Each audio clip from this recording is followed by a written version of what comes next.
احادیث کے ذخیرے میں صحابہ کی عظمتوں کے لیے قرآن و حدیث میں تو ثابت ہے،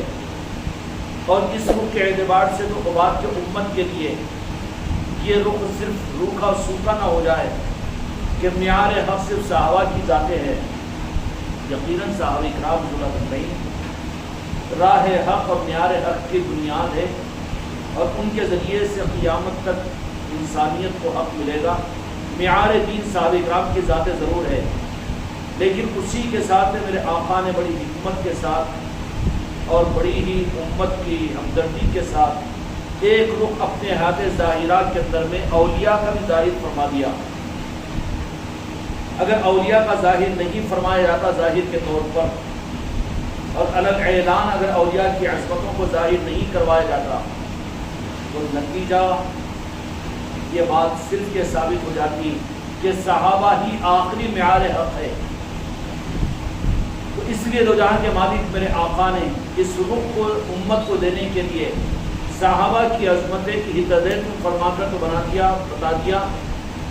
کہ ان کے پیچھے جو تم ان کی اقتداء کرو گے تو ہدایت پا جاؤ گے، لیکن اس ہدایت کے آگے کے رخ کو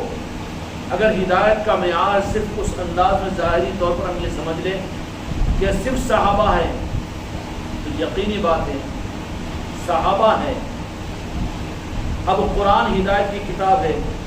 لیکن اللہ کی کتاب ہے، تو اس کتاب سے ہدایت اس کے لیے مفسرین ضروری ہے، شارعین ضروری ہے، قرآن پاک کو سمجھانے والے ضروری ہے، سمجھنے والے ضروری ہے۔ یہ سب حاجتیں بازو رہے گی، اور اس کے ساتھ میں پھر قرآن کو حق مانا جائے گا۔ اسی طریقے سے ہدایت کے لیے اقتداء کا حکم فرما دیا کہ تم میرے صحابہ کی اقتداء کرو تو ہدایت پا جاؤ گے، لیکن ان کی اقتداء بغیر ذاتوں کے اور بغیر نمونے کے اور بغیر وجود ذات کے پھر اقتداء کا رخ کیسے ہوگا؟ صحابہ تو یقینی بات ہے کہ صحابہ کا زمانہ تو ختم ہو گیا، اب صحابہ تو نہیں ہے درمیان میں، پھر اب ہدایت کا رخ کیسے ملے گا؟ اس کے لیے اس کا انتظام دو جہاں کے مالک میرے آقا نے یہ فرمایا کہ انہی صحابہ اکرام کو ولایت کے نظام کے سمجھانے کے رخ پر بھیجا کہ جاؤ یہ بھی قیامت تک میری امت کو حق دینے والے،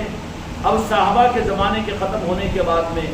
ان صحابہ اکرام کے ذریعے سے یہ اولیاء اکرام ہوں گے جو قیامت تک میری امت کے میرے محبوب کی امت کی رہبری کریں گے اور حق کو سمجھائیں گے، اور جو ان کی اقتداء کرے گا وہ ہدایت پا جائے گا۔ اس کے لیے حضرت عمر فاروق رضی اللہ عنہ کو حضرت اویس قرنی رضی اللہ عنہ کے وہ فضائل و مناقب اور وہ عظمت و تصرفات میرے آقا اپنے زبان مقدس سے ظاہر فرما کر ان کو تیار کیا اور کہا کہ جا کر تم ان سے ملاقات کرنا،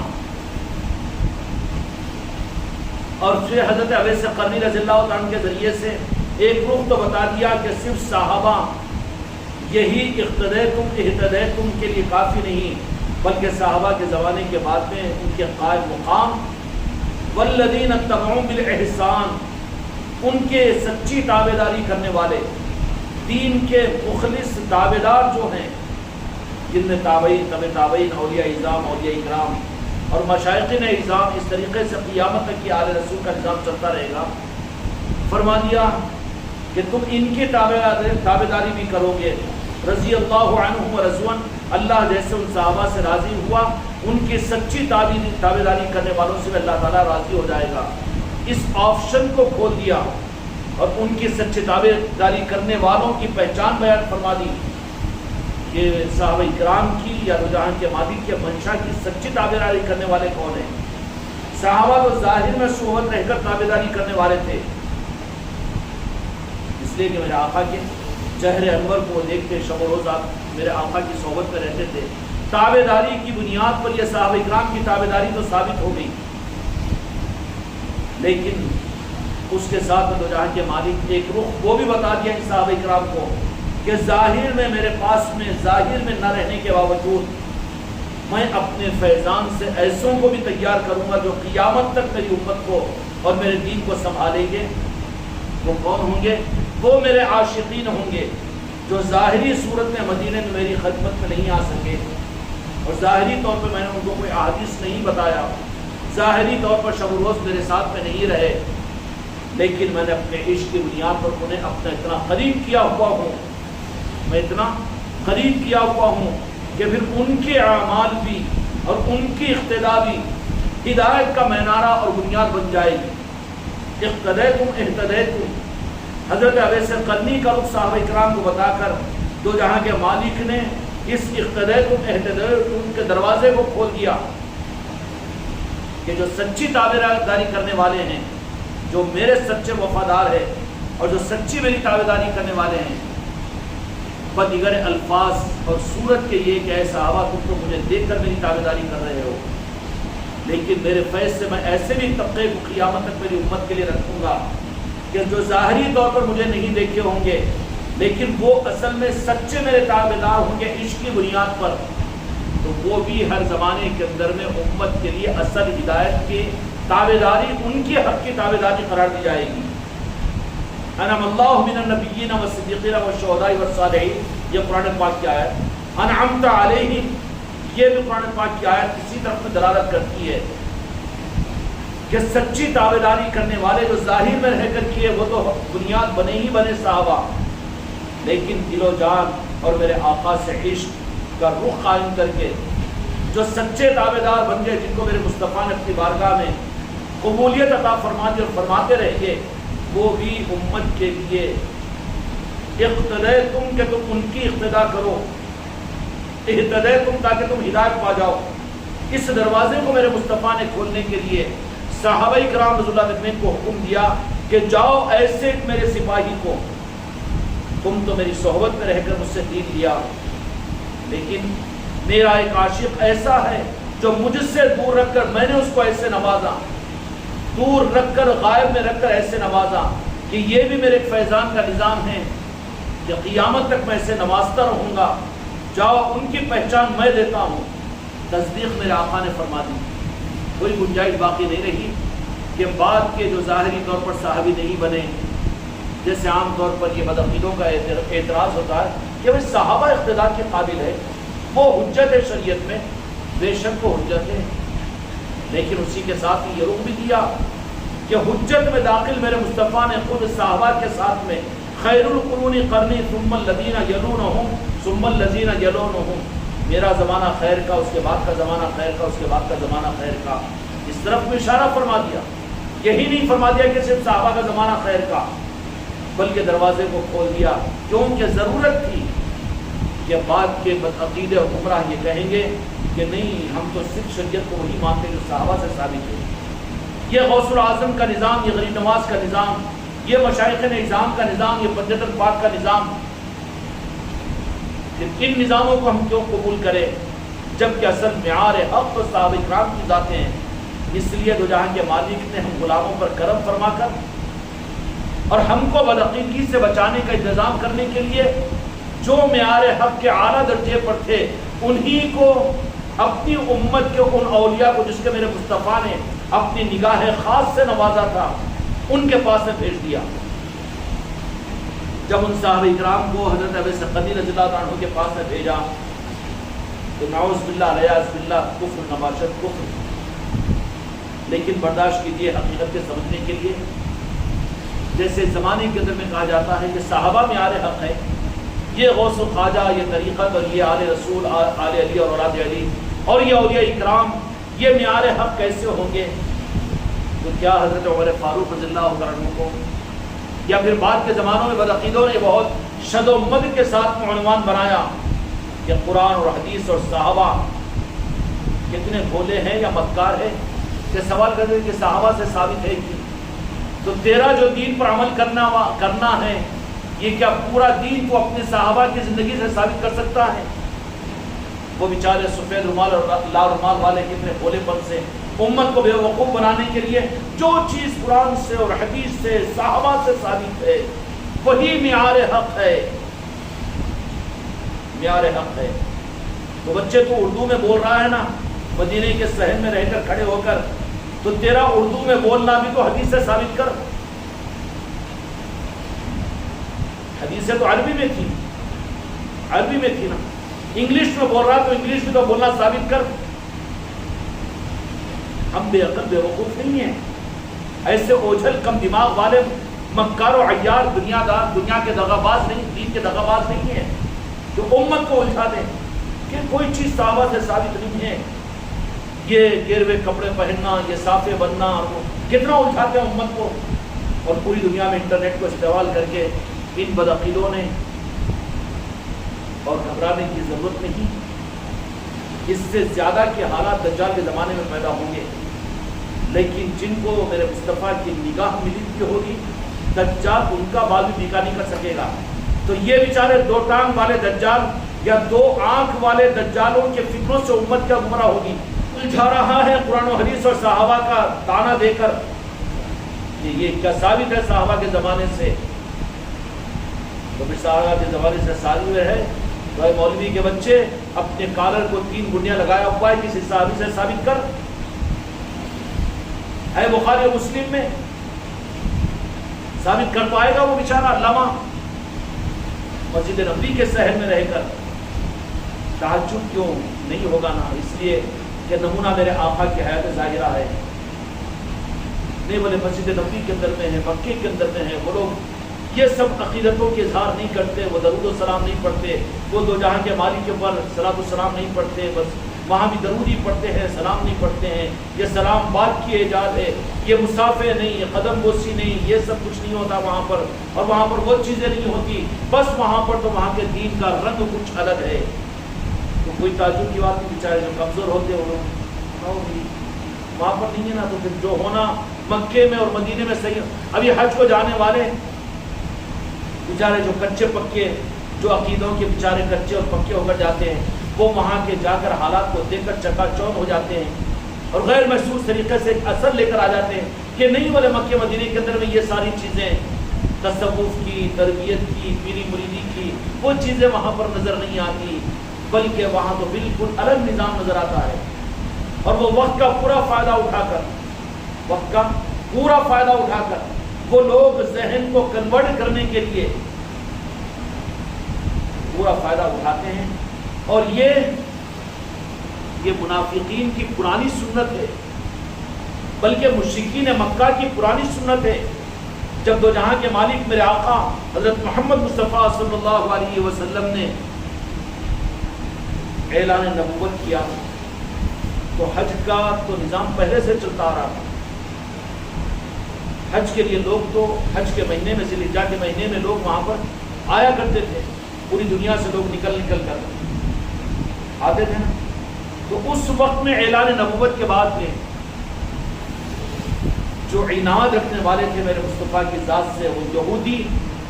منافقین کو تیار کیے کہ اسلام کو تم قبول کرو، مسلمان بن جاؤ، تاکہ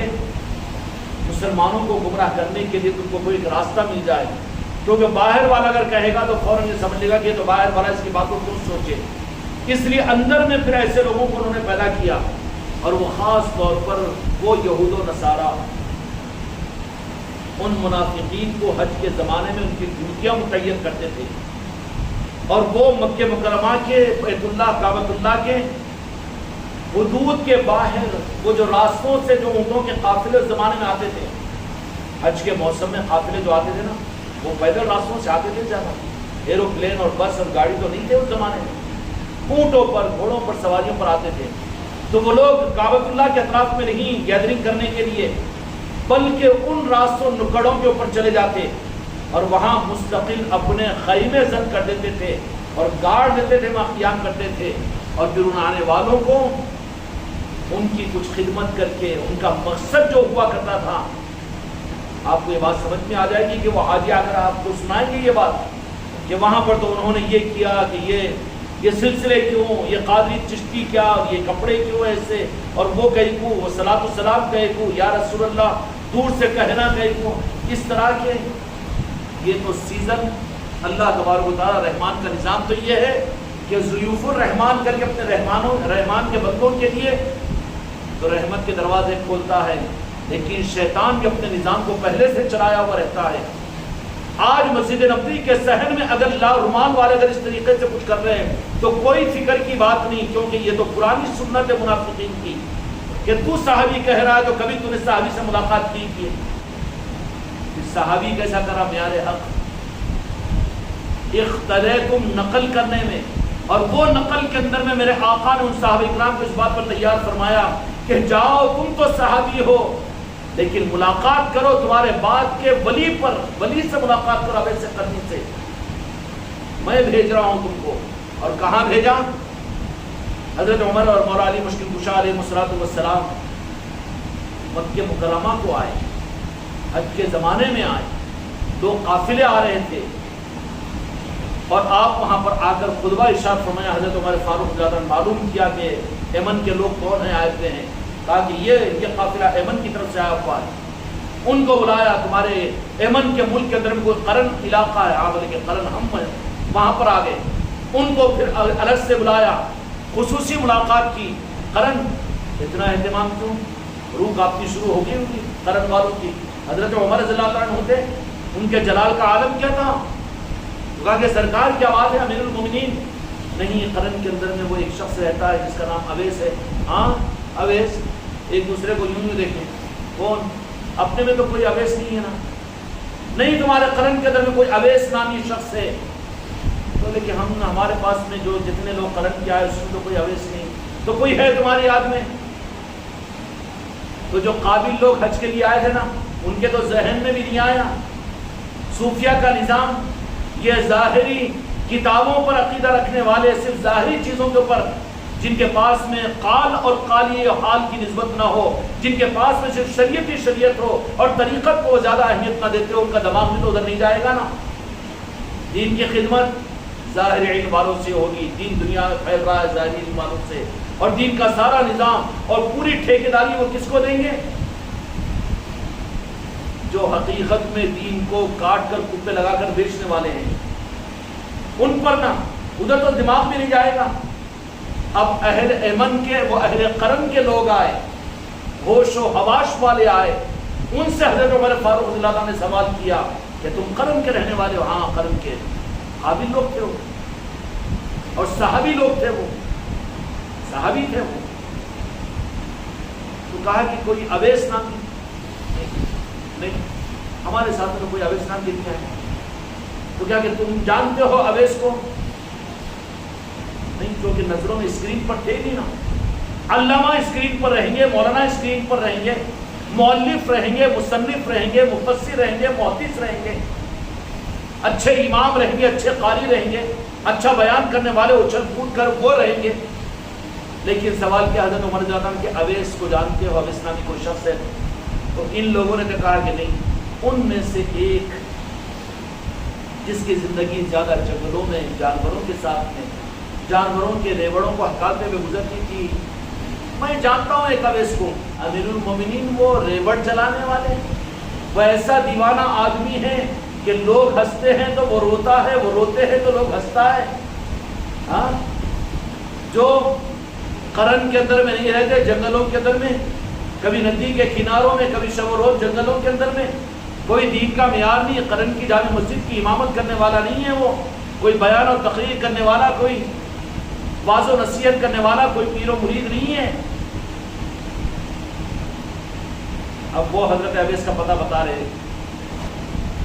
تو میرے آقا نے خود رخ دے دیا، صحابہ اکرام کو بھیج دیا امت کو بدعقیدگی سے بچانے کے لیے۔ اے صحابہ تم جاؤ کہاں؟ میری امت کے ولی کے پاس، اویس قرنی کے پاس میں۔ اب حضرت عمر رضی اللہ عنہ پوچھے، اب وہ کہہ رہا ہے کہ میں جانتا ہوں۔ کیوں؟ کہ وہ جانتا ہے بکری اور اونٹوں کا چرانے والا، اولیاء کا اصل پتہ مسجدوں میں ملتا ہے، منبروں پر ملتا ہے، لیکن ان لوگوں نے چھپا دیا۔ اولیاء کے آستانوں کی پہچان مسجدوں کے منبروں سے ہوتی ہے، اولیاء کی عظمتوں کا اظہار قرآن پاک سے ہوتا ہے، لیکن وہ سارے قرآن پاک کو تو انہوں نے چھپا دیا نا۔ خیر، میں یہ عرض کر رہا تھا اس رخ پر کہ تو جہاں کے مالک میرے آقا نے صحابہ اکرام کو وہاں پر بھیجا، بتا دیا کہ اب تمہارا زمانہ تو ختم ہوگا، لیکن میری امت کو سنبھالنے کے لیے آل علی اور اولاد علی اور اولیاء ہوں گے۔ اس لیے حضرت اویس قرنی رضی اللہ عنہ کے فضائل و مناقب کو بیان کر کے معتقد کر کر وہاں پر بھیج دیا۔ پہچان کام بھی جا کے ڈھونڈے نہیں گلی گلی، بلکہ کعبۃ اللہ کے اندر میں۔ پھر وہ بات کہ یہ سنت پر، یہ منافقین کی سنت پر آج ہی یہ بیچارے وہابی عمل نہیں کر رہے، بلکہ ان کے جد اعلیٰ منافقین عبداللہ ابن ابی بن سلول اور ابن سبا پہلے عمل کرتے تھے میرے آقا کے اعلان نبوت پر، حسد پیدا ہو گئی تھی میرے آقا سے، اور وہ اپنا تن من دھن سب کچھ اس بات پر چھوڑ دیے تھے۔ سب کچھ صحیح ہے، کعبۃ اللہ کے اندر کے 360 کی پرستش ٹھیک ہے، یہ بھی گوارا ہے، قتل و غارت گیری یہ سب گوارا ہے، بیٹیوں کو زندہ گاڑنا یہ سب کوئی ٹینشن نہیں، مگر حج کے زمانے میں باہر کے قافلے جو آتے ہیں، اب ان کو آنے سے پہلے باہر کیاچ کر لو، اور کیاچ کر کے زبردستی ان کی خدمت کر کے ان کو چھیڑ کر کہہ دو کہ جاؤ کعبۃ اللہ میں 360 کی پرستش کرو اور کعبے کے اندر جا کر سب کچھ کرو، مگر خبردار کہ دیکھو ایک ہمارا رشتے لگاتے تھے وہ ایک جنہوں نے اپنی نبوت کا اعلان کیا محمد رسول اللہ صلی اللہ علیہ وسلم، سب کچھ کرو وہاں پر، مگر ان کی بات نہیں سننا، کیوں؟ ان سے اگر مل گئے تو تم کو حق مل جائے گا، یہ باطل دین کے اوپر کی دکانداریاں ہماری ختم ہو جائے گی، اندھیرا ختم ہو جائے گا، اجالا آ جائے گا۔ بے ادب گستاخ بنانے کے لیے مکے کے باہر وہ لوگ چوکیاں قائم کرتے تھے، تو یہ بیچارہ لا رومال والا کر رہا ہے تو پھر کیا تعجب کی بات ہے؟ کوئی تعجب کی بات نہیں ہے، یہ تو آج وہاں پر آنے والوں کو کر رہے ہیں۔ مدینے میں کیوں ہوا؟ مدینے کے ماحول کے اندر میں، میرے مصطفیٰ کی حیات ظاہر کے اندر میں منافقین مسجد نبوی میں نماز پڑھتے، نئے لوگ جو آتے نئے نئے ایمان قبول کرنے والے مسجد نبوی کے دیواروں کے بازو لے جا کر کانا پوچھی کرتے تھے، اتنی بھی عقیدت نہیں کرنا اور اتنا بھی اپنے آپ کو سرنڈر نہیں کرنا، اللہ کا قرآن دے انہوں اللہ کو مانو، یہ کانا پوچھی کرتے تھے منافقین۔ کوئی تو کرتا نا بیچارہ لال رومال والا، ان کی پہچان کیا ہے؟ ان کو عظمت مصطفیٰ برداشت نہیں ہوگی، تعظیم مصطفیٰ برداشت نہیں ہوگی۔ اچھا کسی کا ایمان ہلے گا کیا اس سے؟ زندگی گزر جا رہی، بیچارہ بوڑھا ہو جا رہا ہے، مگر کتنے کینڈیڈیٹ بن رہے اس کے، لیکن اپنی آخرت کو برباد کرنا ہے۔ ان کا محنت کا میدان کیا ہوگا؟ ان کی محنت کا میدان صرف یہ ہوگا کہ میرے آقا کی عظمت اور تعظیم کے خلاف لوگوں کو اکسا، ایمان والوں کے ایمان کو روکیں، یہ ہوتا رہے گا، کوئی تعجب کی بات نہیں ہے۔ اب سوال میں کروں، ذرا زیادہ دل پہ نہیں لینا، وہ تو اتنا دلیری کے ساتھ میں کر رہے ہیں، کتابیں بھی بانٹ رہے ہیں، تفسیریں بھی بانٹ رہے ہیں، لا رومال اوڑھ کر بنداس بدعقیدگی کی تبلیغ بھی کر رہے ہیں، گلی گلی بھی گھوم رہے ہیں، مگر تم کیا کر رہے جی؟ مٹھے اور کٹے اور حلقوں کے اندر میں ہی مصروف ہے نا۔ تم کو تو اپنے ہی ایک ٹانگ کو دوسری ٹانگ کے کھینچنے سے فرصت نہیں، تم کر کیا رہے ہیں؟ نہ کر ادھر ادھر کی باتیں، بتا یہ قافلہ کیسے رکا، مجھے رہزنوں سے قرض نہیں، تیری رہبری سے سوال ہے، کیوں اہل سنت والجماعت یا اہل خانقاہ یہ تیاریوں کے ساتھ میں مدینے میں یا رسول اللہ اس خدمت کو اس خانقاہ محمدی کے غلاموں کے حوالے آپ لے لیجئے کام، کیا حوالے کرتے ہیں ہم، کہاں قابل اس کے حماقت ہو جائے گی کہ ہم جائے اپنے پروگرام بنا کر۔ حج سے پہلے جو قافلے آئے اخلاق مصطفیٰ کے ذریعے سے اولیاء کے پیکر بن کر آنے والوں کو اپنے اپنے قافلوں کے اور اپنے اپنے خیموں کے اندر میں بٹھا کر غوث و خواجہ کی تعلیمات اور فضل پاک کی تعلیمات دے، اس لیے میرے آقا نے صحابہ کرام کو رہبری کی کہ جاؤ ولی اللہ کے پاس میں، کون کے حضرت ابی قرنی، اور ان کا صحیح پتہ جو ملے گا وہ مکے میں ملے گا، کعبۃ اللہ میں ملے گا، وہاں سے پھر ملا، اور کن سے ملے گا؟ دیوانوں سے ملے گا، شانوں سے نہیں ملے گا۔ کس سے ملے گا؟ شانوں سے نہیں ملے گا، دیوانوں سے پتہ، ہاں بولے میں اب اس کو پہچانتا ہوں، میں حضرت عمر رضی اللہ عنہ کہہ رہا تو ہے ہماری پہچان کا مقصد پورا کرنے والا، چل اب تیرے کو ساتھ لے کر چلتے، لے کر گئے حضرت ابی قرنی رضی اللہ عنہ کے پاس۔ میرے آقا نے امت کو یہ رخ سمجھانے کے لیے کہ صحابہ کو خود اپنی امت کے ولی کے پاس سے بھیجا، اقتدیتم اہتدیتم کو بتانے کے لیے کہ صحابہ کے زمانے کے ختم ہونے کے بعد ہدایت امت کو جو ملے گی وہ اولیاء سے ملے گی۔ جب اپنے آقا اور صحابہ کو بھیج دیا اولیاء کے پاس میں، تو پھر اپنا اولیاء کے پاس میں جانا ان سے زیادہ ضروری ہے رے بابا، صحابہ کا گانا گانے سے زیادہ ضروری، غوث و خواجہ کہنا ضروری ہے، تجھے راجہ شاہ ولی کہنا زیادہ ضروری ہے۔ تو مسجد میں ڈھونس دینے کو صحابہ عن ابن ہریرہ رضی اللہ تعالیٰ عنہ ابن ابی سعد ابن وقاص رضی اللہ عنہ سب کچھ قبول ہے، تعظیم اور عظمت اور عقیدہ ہے ہمارا صحابہ، اس لیے کہ وہ میرے آقا کے دوست ہیں۔ لیکن تجھے جو ہدایت ملے گی تو کر راجن شاہ ولی، راجن شاہ ولی، تاج الاولیاء، تاج الاولیاء، صابر پاک، صابر پاک، شاہ خاموش، شاہ خاموش، حضرات یوسفین، حضرات یوسفین۔ کیوں کہ تیرے پہچان کے لوگ ہیں نا، یہ سب ہے کہ نہیں پہچان کے؟ آسان ہوتا ہے نا، پہچان کے لوگ ہیں، ہندوستان کے لوگ ہیں، ہندوستان کے مالک کے پاس میں ان کے ذریعے سے پہنچے گا سلطان الہند اجمیر شریف کے آستانے پر، تو وہاں پر تو ارے میں تو اپنے مالک کے پاس سے پہنچ گیا، بات ختم ہو جائے گی نا۔ اس چوکھٹ پہ تو تجھے قرآن بھی مل جائے گا، ایمان بھی مل جائے گا، مدینے کی خیرات بھی مل جائے گی، نجات بھی مل جائے گی، مغفرت۔ اب کس چیز کی حاجت باقی رہے گی؟ اب تجھے بھکاری بن کر کہیں اور جانے کی کہاں ضرورت رہے گی؟ جس کو چوکھٹ اجمیر مل گئی، خدا کی قسم اس کو سب مل جاتا ہے، اور جس کو سب کچھ ملے، دین اور اعمال اور ایمان، لیکن اجمیر کی چوکھٹ نہ ملے تو حقیقت میں وہ خسارے کے اندر میں ہے۔ حقیقت میں خزانہ بہت بڑا، لیکن چابی گم۔ چابی گم کیا کرے گا؟ خزانہ لے لے، وہ مارتے رہے میں خزانے کا مالک، میں خزانے کیا کر لیتا؟ چابی نہیں ہے۔ چابی کہاں ہے؟ چابی تو اجمیر شریف کی چوکھٹ پر ہے۔ خوش نصیبی ہے کہ تو جہاں کے مالک نے ہم کو اور آپ کو اپنے مالک کا پتہ بتا دیا۔ نہیں، گمراہیتوں سے بچانے کے لیے میرے آقا نے امت کو بدعقیدگی سے بچانے کے لیے صحابہ کو اولیاء کے پاس سے بھیجا۔ اور ایک اشارہ کر دوں، میرے آقا نے صرف اپنے صحابہ کے سامنے صرف اویس قرنی کا تذکرہ نہیں کیا، بلکہ مخصوص انداز میں اشاروں میں صحابہ اکرام کو بتا دیا کہ 500 برس کے بعد میں ایک ولی پیدا ہوں گے، اور وہ اولیاء فلاں علاقے میں پیدا ہوں گے، اور وہ اولیاء فلاں علاقوں کے اندر میں۔ یہ راز تھا کس کے پاس؟ حضرت ابو ہریرہ رضی اللہ عنہ کے پاس میں تھا۔ بتا دیا تھا اس میں اولیاء کے پتوں کو، ان کے پیدائشی مقامات کو، اور ان کے خانقاہوں کے ناموں کو،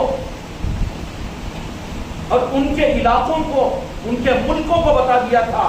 یہی راز کی ایک کوٹھی کی حضرت ابو ہریرہ رضی اللہ تعالیٰ عنہ نے سنبھالا تھا، سب کچھ پتا تھا۔ عام طور پر محدثین بھی کہتے ہیں، شارح بخاری نے اس بات کو لکھا ہے کہ حضرت ابو ہریرہ رضی اللہ تعالیٰ عنہ کے پاس میں جن کے ذریعے سے دنیا میں خیر پھیلے گا، جن نظاموں سے خیر پھیلے گا، حق اور خیر کے پھیلنے کے وہ سارے مراکز اور وہ سارے لوگ اور وہ سارے نمائندے آل علی اور اولاد علی کے وہ تمام اولیاء اور وہ مشائخ اکرام کے، یقینی بات ہے وہ راز بھی حضرت حذیفہ کے پاس میں میرے مصطفیٰ نے محفوظ کروا دیا تھا۔ کیا کروا دیا تھا؟ محفوظ کروا دیا تھا،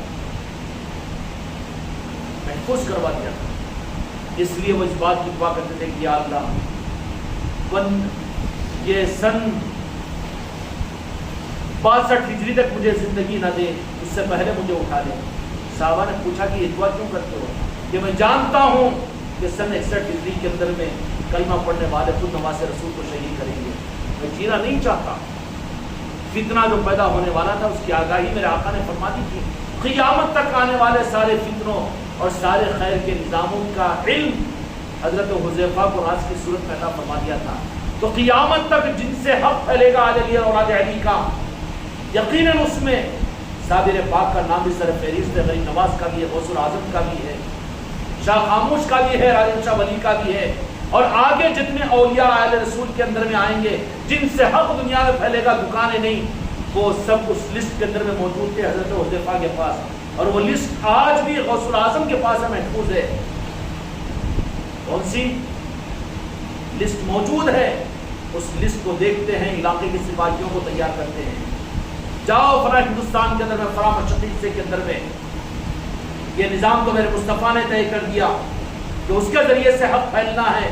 چلو وہ کہاں پڑا ہوا ہے؟ جہالت کے اندر میں ہے، گمراہیت میں ہے، مندر میں بیٹھا ہوا ہے، گرجا گھر میں بیٹھا ہوا ہے، چلو اس کو نکالو اور اولیاء تیار کرو۔ پورے اولیاء کا نظام اس کے لیے تیاری پر لگ جاتا ہے، اور اس کو تیار کیا جاتا ہے، اس کو کام دے دیا جاتا ہے۔ حضرت حذیفہ رضی اللہ تعالیٰ عنہ کی وہ راز کی فہرستیں غوث الاعظم کے پاس موجود ہے، اور اس